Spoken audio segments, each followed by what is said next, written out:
Whoever thought I'd be the greatest growing up?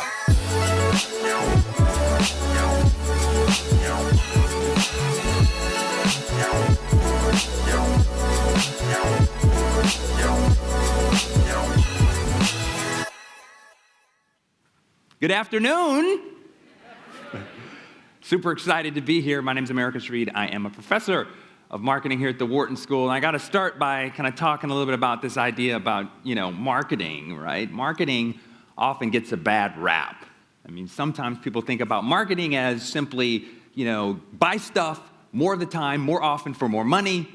And as marketers, we often get this perception of us that we're these insidious puppet masters that are out there manipulating you and playing on your emotions and pulling these triggers and getting you to be materialistic and buy stuff that you don't want. Thank you very much. That was my best Vincent Price laugh. I'll be here all week. And so what I'm here to partially do today is to sort of give a counter perspective, right? So the theme is insight. The session is about influence.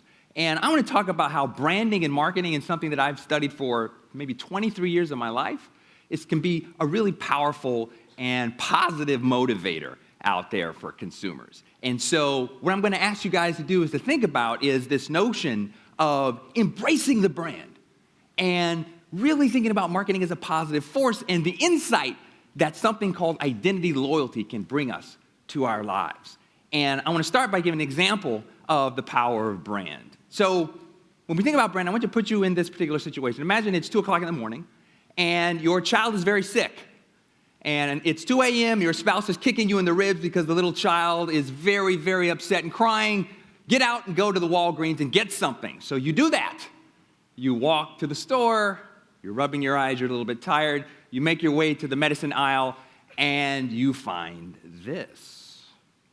And you say to yourself, okay, what should I choose? Now, you're seeing yourself as a parent. That's part of your identity, right? And why I show you this particular example is because I find this example fascinating, right? You have 2 options. They are identical. They are exactly the same thing by law in terms of their active ingredients. They are required to do exactly the same thing, but yet you see that one of these is charging 38% more money. Now, this is an example that's very interesting because this example drives economists crazy. And the reason it drives economists crazy is that no rational man or rational woman ought to be willing to pay more money for exactly the same thing. But yet they are. And part of that is the power of the brand. So brand is a powerful concept that I talk about in my class, that I ask students to study, that I make students think about, and I want to motivate you guys to think about this in a very interesting way. So if you think about this, what are brands? These are some logos.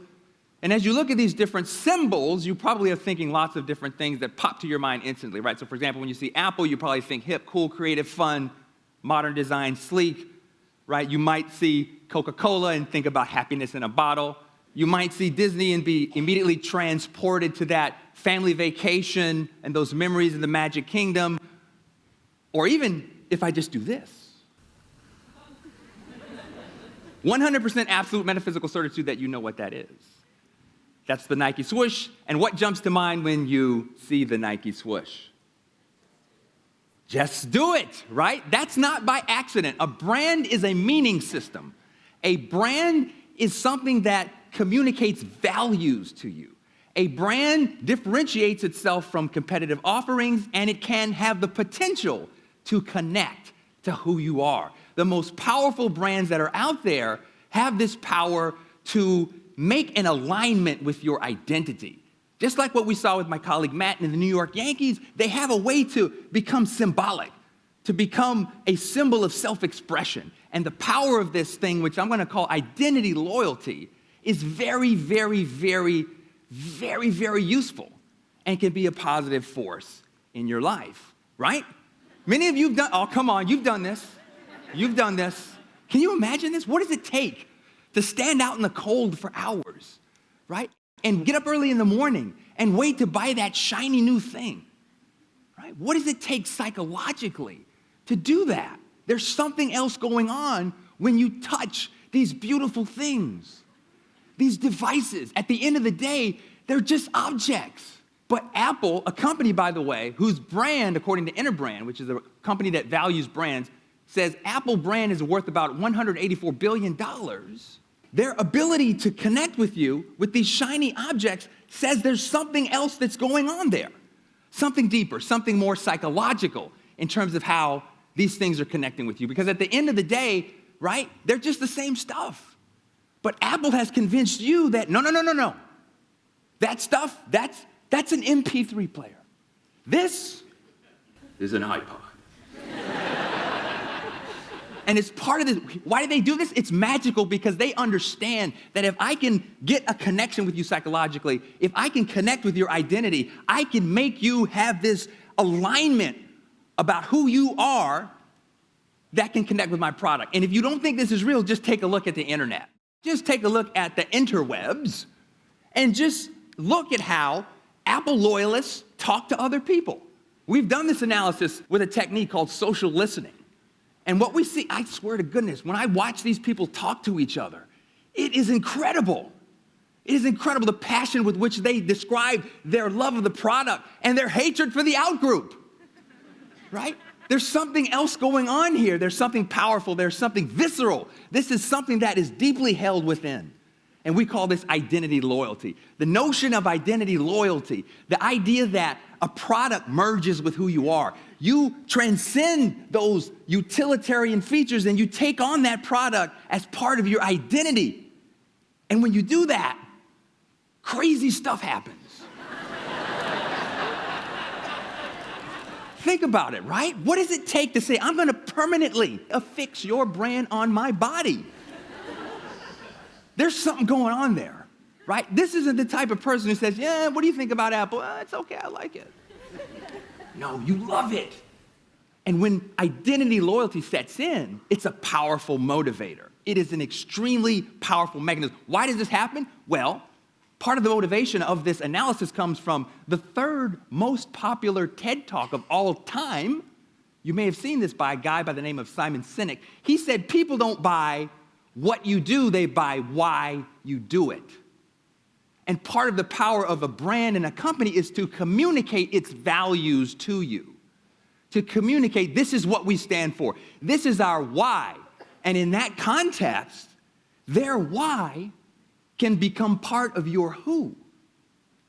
And this is the nirvana of marketing. Companies are dying to get to this holy grail because this notion of identity loyalty means that part of the brand has become part of who you are. Now, people think that's a bad thing. People think this notion of identity loyalty is not good. There's a lot of good things that we as marketers love about it. For example, one of the things that happens is that we defend the brand, right? We become a one-man, one-woman marketing department for free. Companies love that, right? We're willing to pay more. Go back to the Tylenol example. Yes, it doesn't matter if competitors drop their price. This brand is who I am. You're not asking me to pay less or pay more. You're asking me to change who I am to go to your brand. That's a very powerful internal switching cost that marketers try to tap into. And then finally, we defend, right? Because if the brand is part of my identity, my self-concept, then if someone attacks the brand, I have to personally respond because that's an attack on me. That's a very powerful concept. Now, people think this is bad. I don't know why. You know, going back to my original point about manipulation, people say marketing is bad, it's evil, it's manipulative, all of these things. For example, this is from a colleague of mine. And she says to me, listen, branding is important, but frankly, my life is too busy and fulfilling to tie my identity to a product or service. If I get good value, if the thing performs, then I'm happy to spread the word, but if I don't expect products and services to improve my life. She posted this in response to my post about how cool identity loyalty was. I'm like, listen, it's not a bad thing. It's actually a beautiful thing. You don't have to hate on it. Identity loyalty can be a powerful motivator. But there is this movement out there that somehow marketing is bad. Being connected to brands is bad, right? In fact, companies are trying to actually capitalize on this. This is an example of a startup. Brandless. We are brandless. Go to our website. We have a singular price of $3. We brand less. You should brand less. We are brandless. My reaction to that is, that's very cute. But guess what? That's branding. That's just anti-brand branding. Right? In fact, my point is that branding is inescapable. Love it, embrace it. Let this connection of identity, loyalty be a positive thing in your life. I'm not poo-pooing on this company. I'm saying, listen, we can take the learnings from these powerful connections, these emotional affiliations, and we can actually do something better in our own lives. In fact, as a case in point, I study how to take identity loyalty and get people to exercise more. It turns out if you see exercise as part of an external thing that you hate, oh my God, I have to do that, you're not gonna do it as soon as it gets hard. But if somehow a brand can help internalize that activity as part of who you are, and health and exercise and wellness and a different healthy lifestyle becomes part of your identity, then it's gonna be very, very hard for you not to do it because you're just being who you are. So we study how can we use identity loyalty to help people make better choices, healthier choices, and how can brands actually facilitate this kind of positive reaction. Another example that I talk to my students about all the time is in their work identities. Oftentimes I see students who want to jump to Wall Street, follow the herd. I say, listen, follow your passion. Pick a company whose values align with your own. Pick a company where you feel like that culture is in alignment with your identity. We've developed methodological approaches to help students actually understand organizational cultures and choose these cultures in a way that helps them co-brand with that particular organization. What happens when you co-brand with an organization? You're happier. What you do doesn't even feel like work. You're actually able to sustain it. You're actually able to create this connection. You'll talk about it better. You'll take less time off. All of these things that relate to a calling all have to do with identity loyalty, connecting with that company, connecting with that brand in a powerful and emotional way. So my point is that let's not be afraid of marketing. Let's not see it as evil. It's like anything else, right? It can be used for evil, but it can also be used for good. And so the power of the brand and understanding how we can potentially connect with these symbols and activate these symbols in our lives can be a very, very powerful motivator. And in that sense, I hope that everyone today will kind of see a new paradigmatic approach to thinking about these symbols that are out there. And to not see them as just selling stuff and materialism and all of these things, but to understand the deeper psychological motivations that might be very powerful motivators that you as consumers can tap into and harness to bring positivity, affiliation, happiness into your own lives. Thank you very much.